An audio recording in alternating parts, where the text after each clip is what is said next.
Bonjour les amis, je vous ai dit cette semaine que c'était le début de la saison. Eh bien oui, on est début février, maintenant faut y aller, comme on dit. Alors, eh bien j'ai le plaisir de vous présenter tout ce que je vais semer en février. Vous voyez, donc je vais commencer à faire des semis, donc je me suis procuré un petit matériel indispensable. Ça vaut vraiment pas très cher et ça vaut la peine d'en acheter. Des petites boîtes pour pouvoir mettre nos petits pots dedans. Et puis vous voyez, vous faites ça, une petite aération, vous posez ça à un endroit bien éclairé à la chaleur, et puis vous allez voir vos semis, ils vont pousser très très vite. Alors qu'est-ce qu'on fait au mois de février? Eh bien évidemment, on va commencer par quelques légumes et quelques plants et quelques semis. Donc moi je vais commencer par faire du basilic, très prochainement, très rapidement.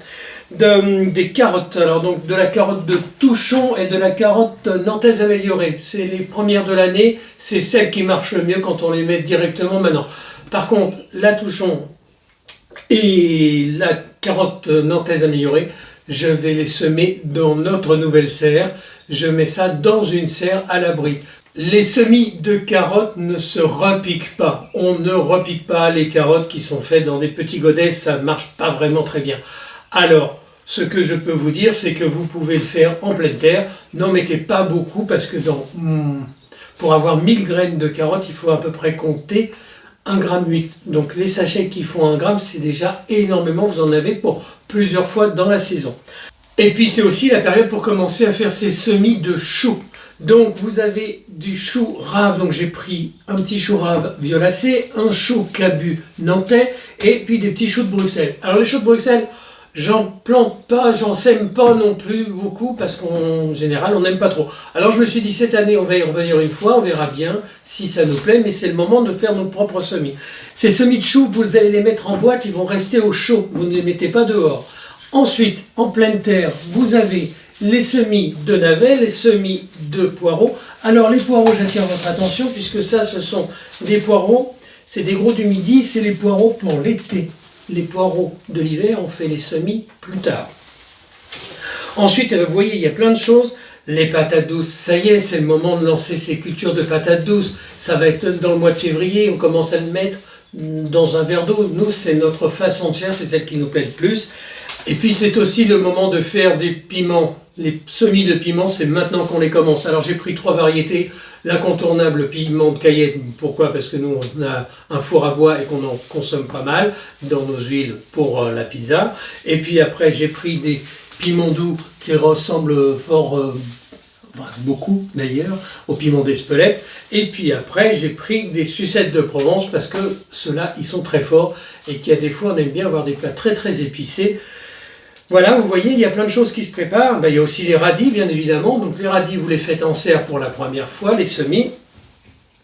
Et puis, il y a les tomates. Alors les tomates et les poivrons qui sont là, ce sont deux choses très importantes. 2 variétés de poivrons que j'ai pris et que je vous conseille. Ce sont des poivrons chocolat. Poivrons chocolat, pourquoi? Parce qu'ils ont tendance à être plus précoces que les autres. Donc si on commence nos semis maintenant de poivrons chocolat et des poivrons classiques rouges et verts, eh bien les rouges et verts ont plutôt tendance à sortir 1 mois et demi, 2 mois après les poivrons chocolat. Donc pour avoir des poivrons dès cet été, le poivron chocolat c'est pas mal.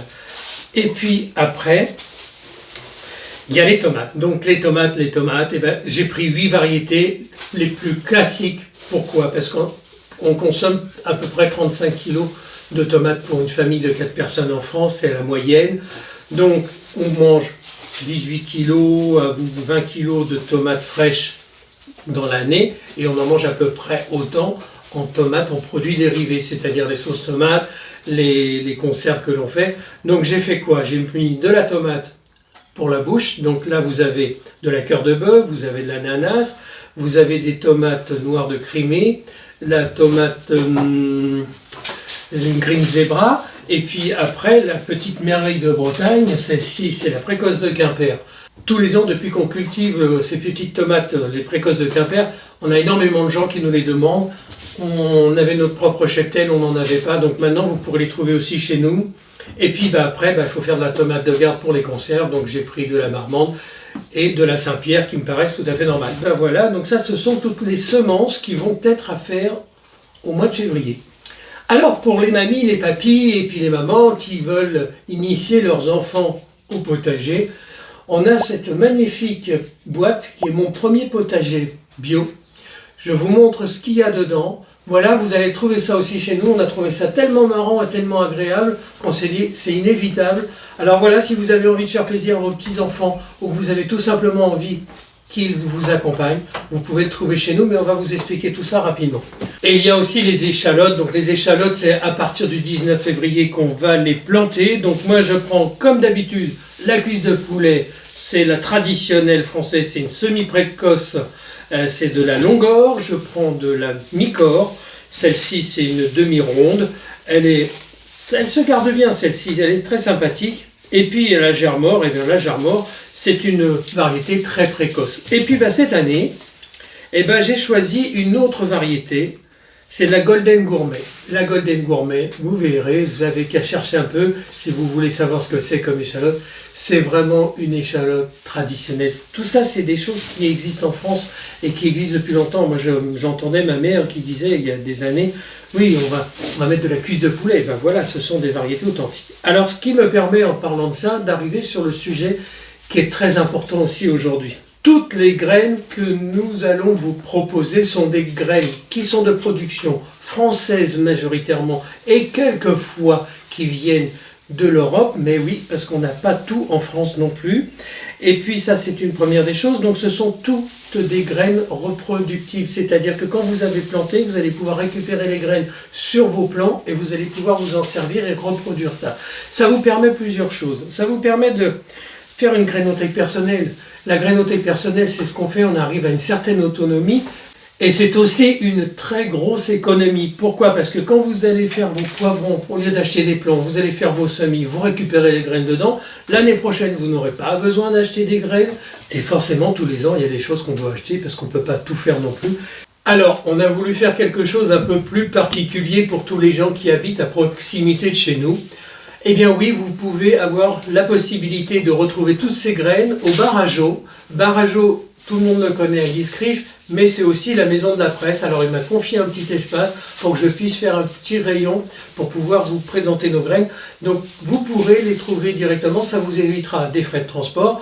Pour tous les autres qui nous suivent et qui voudraient aussi nous acheter des graines, eh bien sachez que on a notre site internet qui a pris un peu de retard. C'est normal, cette année on a eu énormément de déboires avec la tempête, on travaille d'arrache-pied mais on n'arrive pas à tout faire, donc il sera là d'ici 2 semaines à 3 semaines. Alors en attendant, si vous voulez avoir la fiche qui correspond à tous les tarifs de toutes nos graines, vous m'envoyez un mail à popoteetpotager56@gmail.com. Eh bien vous avez vu, toutes ces graines sont des graines bio.